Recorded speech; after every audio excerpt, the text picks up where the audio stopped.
You know, I gotta be honest with you, I think the new 2024 white F450 with black trim pairs better from a color perspective to the Brookstone.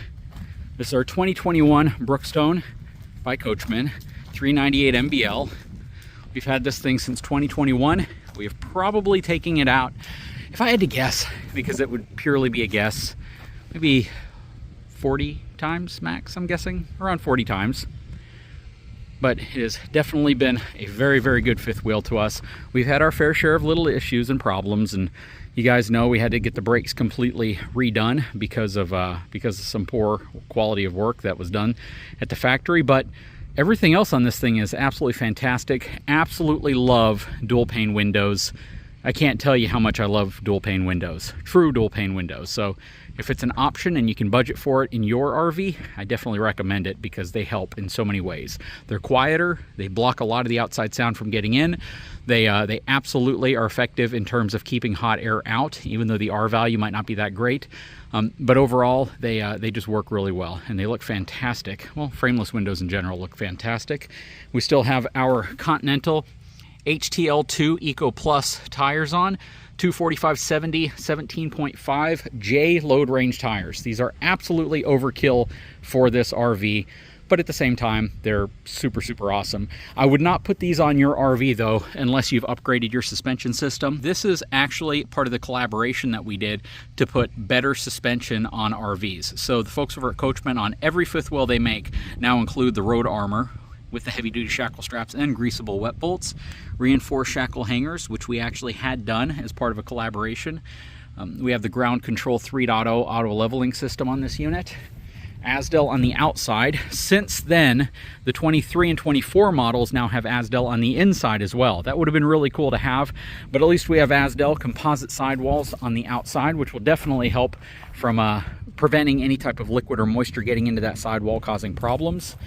We have the tailgate storage system from LCI. We added that as part of a collaboration. At the same time, we kind of doubled up on the bumper and put the rollers down there at the bottom. That was a collaboration with Lippert. We have solar on top, 3 solar panels. 2 of them are 195 watt and one of them, actually all 3 of them are 195 watt panels. 2 are from Go Power and 1 is the panel that came with the RV, which actually feeds the house battery.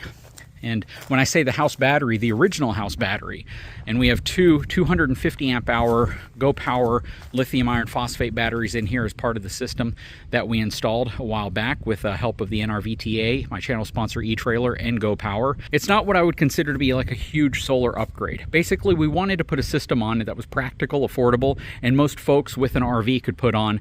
Not what you typically see where, you know, a lot of YouTube influencers are putting thousands and thousands of watts of solar on the roof and they're putting 25 Battleborn batteries in. We wanted to make this more applicable to what most people would be able to budget, and I think we nailed it. One of the first big upgrades I did to this RV, and I'll show you real quick, was to move this wall back that way because there was so much dead space back there. We cleared a lot of it up. We rewired a lot of stuff.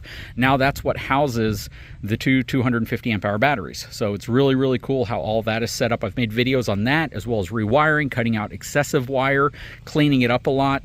We upgraded the Lippert smart control system or one control system in here to the larger screen. A lot of upgrades like that. Here is all of our solar information right here.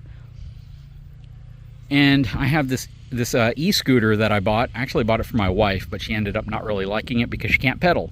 She wanted something she could pedal, so I use this more than she does, and it's really cool, and it fits in really, really compact spaces. The little flashing light back there is a pest repellent thing that I have in here right now.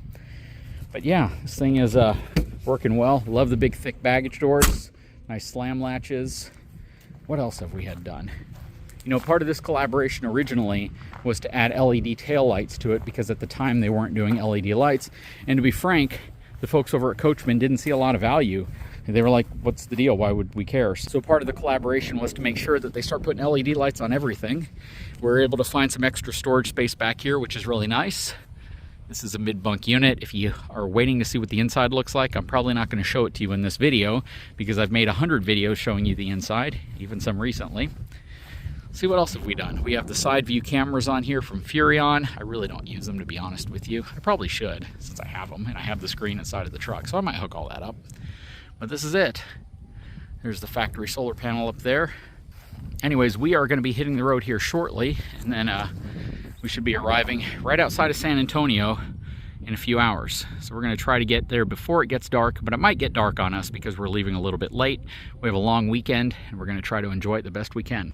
Okay, so it is an hour and a half past the time we were planning on leaving, and I got a question for y'all. So how many of you all go through this, where you plan on leaving by a certain time, and you find out an hour and a half has gone by past that time, and you still haven't left yet, and you're starting to stress out because you know you're going to be on the road when it gets dark outside, and you don't want to be driving or pulling into an RV spot whenever that happens? Drop a comment below. I'd love to know. Also, I'd love to know, what is your process when you leave? Do you pack everything? We put everything kind of in the hallway right here, on top of the loft area, kind of in the mid bunk, just in an area where we can load it quickly without having to pop the slides out, and we can get to it quickly when we get where we're going. How do you do it? If you're not full timing and you're just a weekend warrior like us, do you load it up the same way? Do you try to fit it all inside of your tow vehicle?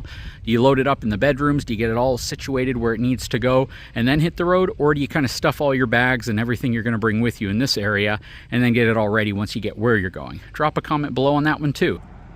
So, as I thought, it's an absolutely beautiful night that we've arrived on. Just unloading, getting ready, getting everything set up. Actually, we have everything set up now. Everything's connected, ready to go. Just wanted to give you guys an update. We made it safe. We're going to spend some time with the family out here. We have some of our older children, actually our older daughter and her husband, who joined us. He'll be joining us tomorrow. She joined us for the trip over here with my grandbaby. And yeah, we're going to have a good time. Anyways, guys, I sure hope you enjoyed this little update video on what's going on with the RV. We are still using it. We still love it. It's fun. And the F450 is a towing beast. This thing is absolutely awesome. We were actually behind a semi-trailer most of the way that had no lights on the trailer. So either the 7-way was dirty or damaged. I'm not sure if he knew. I think he did, because so many people were flashing him the entire time. And I'm sure he probably is yelling back like, I know, but he should have pulled over and taken care of it. Number one thing on a pre-trip. Okay, so it is the next morning. Last night, we did not use this air conditioning, which is the one in the living room, because when we turned it on, it kind of made a sound like a piece of foam or something may have gotten caught in the return air, and it started to whistle loudly, which indicates to me that the fan motor may be going out. So we turned this one off. The other two kept it perfectly fine. It's like 60 degrees outside. It was like 40-something degrees overnight, so we really didn't need it.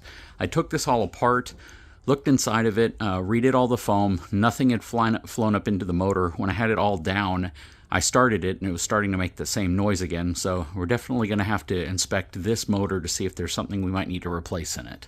Also, something else that we're going to have to deal with is these back 4 puck lights, as well as the ones above the sofa right here, are not coming on with the switch, and the lights that are inside of these cabinets either. The switch is right here. You may recall in a video a long time ago, I installed a dimmer above it. I checked the circuit, and there's no power going to it. So I'm going to have to go and see if a wire got disconnected or if a wire might be pinched somewhere. I just got to figure out where it's routed from, and if it's losing power at the switch, which again, I pulled that out, I didn't see any loose connections, or if there's wires possibly coming up here. What I'm thinking is that the 12-volt source wire, the wire that's actually feeding the circuit, is somehow disconnected. Maybe it got chewed through with the rat thing. I don't think it did, because I didn't see any wire damage in there, but potentially the wire got damaged somehow that feeds 12 volts to this switch, and this switch is unable to distribute it to the lights right here or the lights here. All the other lights in the RV work. These lights work, the ones in the cabinets, everything in here, everything works except power going to that specific switch right there. So I can't turn the lights on. So another thing I'm going to diagnose. I'm going to get underneath it. I'm going to look around the basement area where all the wires are. I'm just going to look for any signs that a wire might be disconnected and no longer providing power to the back. I already checked the fuse and breaker box to see if there was any loose fuses. There's nothing going on in there. Everything seems to be good. So yeah, something's going on back here. Just going to have to figure it out.